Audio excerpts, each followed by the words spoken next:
Sa number 3, duha ka tuig nga wala nag-ooperate ang X-ray machine sa City Health Office sang Bacolod. Mga X-ray films nga expired natukiban man sa ginpatigayon nga inventory. Natukiban sa inventory team sa syudad sa Bacolod nga sa sulod sang duha ka tuig guba ang X-ray machine kag expired ang mga X-ray films sa City Health Office. Sino kay Attorney Carol Joseph Chu, ang City Legal Officer, bangod sini ang mga pasyente nga kinahanglan na magpa-X-ray gina-refer sa iban nga pasilidad.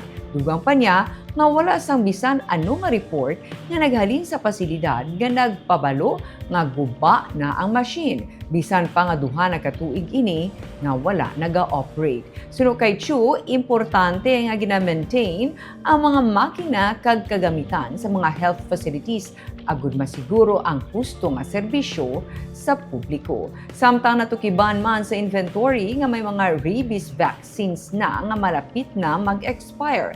Kabangdanan nga hinahingyo sang syudad ang mas maayo nga monitoring kag inventory system para manikawan ang pareho nga insidente. Gina-review na karon sa syudad ang mga proseso sa idalom sa City Health agud masiguro nga ang mga kagamitan kag serbisyo epektibo kag available para sa tanan nga pumuluyo. Expire ang ila X-ray film dira sa City Health. So, amo na ang gina-check na subong kay ang info pagid sa aton sa aton inventory team manungduan ng katuig ang aton X-ray machine dira Guba.